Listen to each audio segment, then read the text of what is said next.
նախ եւ առաջ մենք պետք է ճանաչենք մեր եկեղեցին։ Ինձ թվում է, որ ճանաչողությունը պետք է սկսի ամենափոքրիկ բաներից, ամենահասարակ Աստված պաշտության քայլերը կատարելուց։ Օրինակ, գնացինք եկեղեցի, նախ եւ առաջ պետք է սովորենք ինչպես ճիշտ խաչակնկվել, որտեղ երբեմն մենք անգամ ճիշտ չենք խաչակնկվում։ Հայ քրիստոնյան այսպես պետք է խաչակնկվի։ 3 մատները միասին, երկուսը ներքև, սա Սուրբ Երրորդության խորհուրդն է, սա էլ Քրիստոսի մարդեղությունն, Աստվածությունը, կարծես Աստված երկնքից իջավ երկիր։ Այս է մեր ճիշտ խաչակնկվելու ձևը։ Վերև, ներքև, կրծքավանկակին, այս ոսկորը, ձախ, աջ եւ ցանկալի է վերջում ամեն։ Որտեւ շատ կարևոր է ճիշտ խաչակնկվելը, որտեւ Սուրբ Գրիգոր Տաթևացին ասում է, երբ որ մենք հավատքով եւ ճշտությամբ խաչակնկվում ենք, Սուրբ Հոգին է իջնում մեզ վրա։ Ցավոք սրտի, երբեմն մենք ճիշտ չենք խաչակնկվում, եւ չենք զգում այդ հենց Աստծո Սուրբ Հոգու շնորհի էջքը մեզ վրա։ Ուրեմն առաջնահերթ մտար եկեղեցի, նախ եւ առաջ պետք է սովորես, թե ինչպես պետք է խաչակնկվել։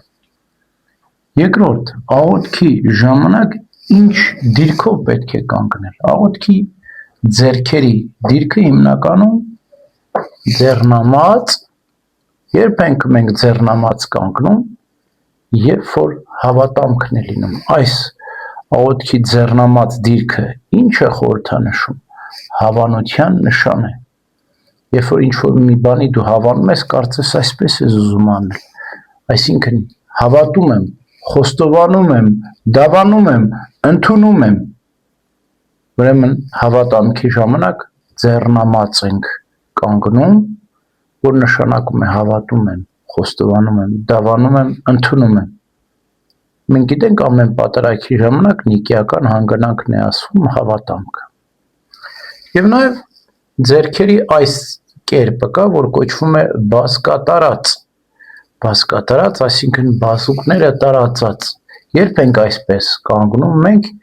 եւ ինչ որ խնդրանք ենք մատուցում Տիրոջը, օրինակ Տեր ողորմյայի ժամանակ, օրինակ հայրմերի ժամանակ։ Տեր ողորմյա, խնդրում ենք, տուր մեր մեղքերին թողություն, ազգիս հայոց միություն, ննջեցելոց արքայություն եւ հիվանդած բժշկություն։ Սա է ձեռքերի հիմնական ձևը։ Աղոթքի ժամանակ ձեռնամած եւ բազկատարած։ Ոտքերի ձևը երբեմն ծնկած, երբեմն կանգնած։ Քարոզի ժամանակ կարելի է նաև նստել։ Երբ որ քահանան քարոզ է խոսում, պատարագի ժամանակ կարելի է նստել, ունկնդրել, հասկանալ։ Եթե մենք լուրջ տկարություն չունենք, հիվանդություն չունենք, ծերություն չունենք, ցանկալի է պատարագի եւ աղոթքների ժամանակ կանգնել կամ ծնկել, նստել, ընկնել, հենվել, քնել, չէ, ճիշտ չի, աղոթքի ժամանակ Սուրբ Գրիգոր Տաթևացին ասում է, եթե պետք է քնենք, լավ է մեր տանը քնենք, ոչ թե գանք եկեղեցում նստենք ու ննջենք։ Որտեղ աղոթքի ժամանակ ոչ միայն մարմինը, այլ նաև միտքը պետք է արթուն լինի։ Եվ եթե մարմինը քնում է, միտքը ինչպես արթուն լինի։ Ուրեմն շատ կարևոր է մարմնի դիրքը աղոթքի ժամանակ առաջնահերթ սա պետք է սովորենք։ Ճիշտ խաչակնկվել,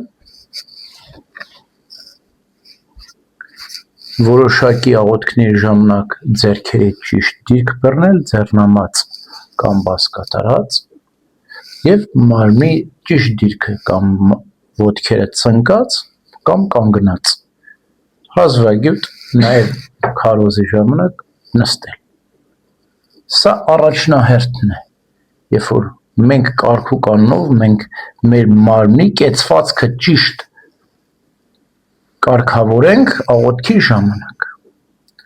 որից հետո գալիս է նաև փորձում ենք սովորել, թե ինչ է այնտեղ կատարվում։ Հիմնականում երկու ընդհանրական արարողություններ են կատարում՝ ժամերգություններ եւ պատարակներ։ Ինչ են ժամերգությունները եւ ինչ են պատարակները։ 9 ժամերգություն ունի հայոց եկեղեցին։ Օրվա 9 ժամերին հաստատված ժամերգություններ ունի հայոց եկեղեցին։ Սկսվում է գիշերային ժամերգությամբ, որտեղ մեր հայրերը իրականում գիշերն են արթնացել աղոթելու։ Գիշերային ժամերգության ժամը 3-ն է։ Ըստ ավանդության այդ ժամը հրեշտակների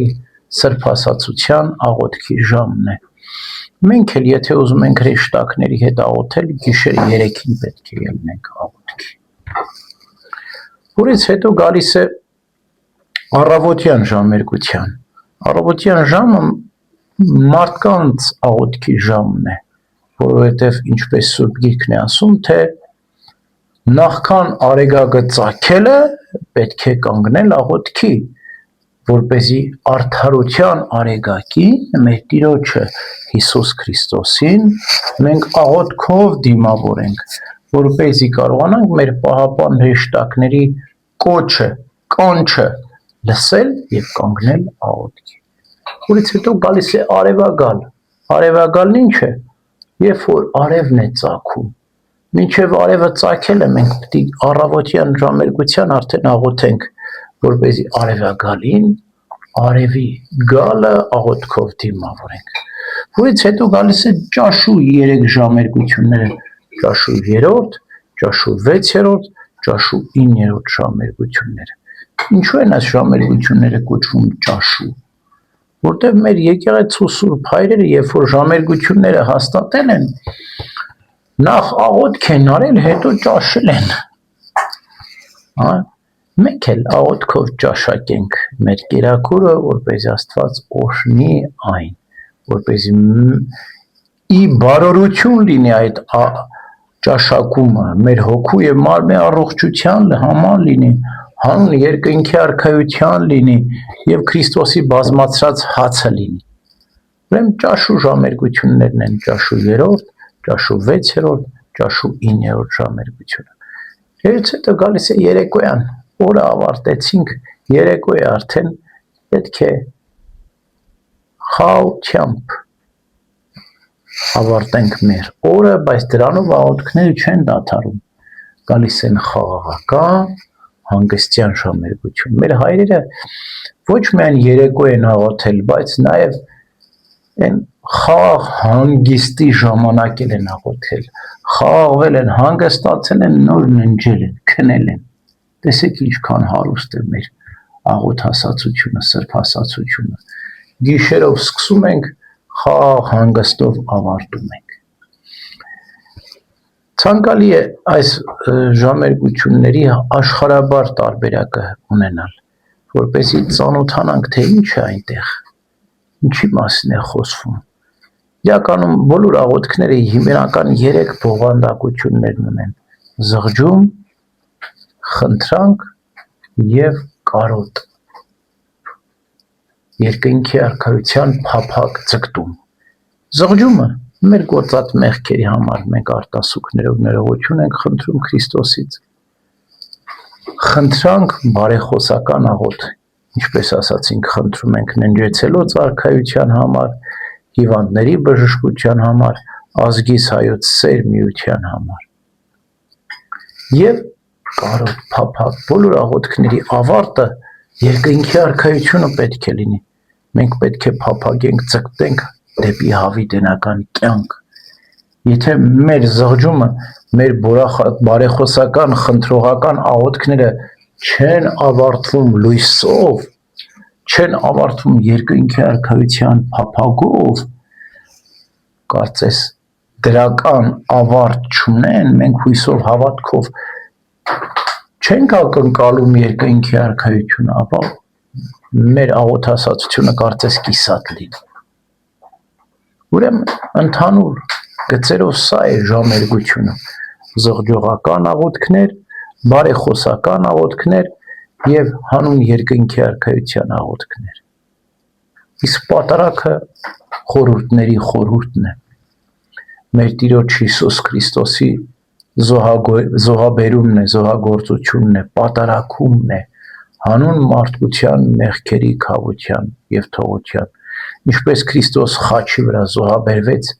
եւ ողջ մարդկության մեղքերի քավություն թողությունը տվեց, եւ ովքեր ապավինում են Քրիստոսի զոհաբերությանը, ովքեր Քրիստոսի արյան գինն են, ամեն պատարագով մաքրվում են մեղքերից։ Պատարագը ավելի լուրջ խորհուրդ է, խորհուրդների խորհուրդն է, սրբությամբ պետք է պատրաստվել, անկեղծ ձգտումով, նվիրումով, կարոտով պետք է մոտենալ սուրբ պատարագին։ Եվ այդպես մենք կարողանանք Աստվածային այդ խորհրդին մասնակից լինել։ Ուրեմն ընդհանուր գծերով սա է մեր առաջին գիտելիքները եկեղեցում, առաջին ուղղակի բարձրահասարակ, ինչպես մեզ մարմնի կեցվածքը պետք է լինի եկեղեցում, ինչպիսին պետք է լինի, մենք ինչպես պետք է պահենք մեզ, որից հետո պետք է սովորենք նաև քիչ գիտելիքներ, ժամերգություններից, պատարագներից, շարականներից, ցանկալի է, որ անմիջապես խումբ կազմվի եւ հայ եկեղեցական երաժշտության ծանոթություն լինի, որտեղ իրականում պատարագը ժողովուրդն էր երգում, դպրաց դասը իդեմս ժողովրդի է երգել, ցանկալի է, որ այս երաժշտությունն էլ զուգահեռ ուսուցանվի հավատացյալներին, բանիմաց սարկավագի կամ դպրապետի կամ երգչախմբի խմբավարի միջոցով փոքրիկ խումբ կազմվի եւ այդպես քիչ ճանոթանան գոնե պատարագի երգեցողության, դե շարականները դժվար է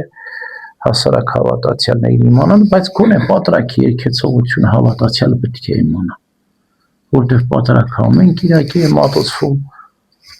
ամեն անգամ է երգվում եւ դու ամեն անգամ գնում ես, լսում ես, մի քիչ էլ սովորում ես, ու պատարագը կարող ես երգել,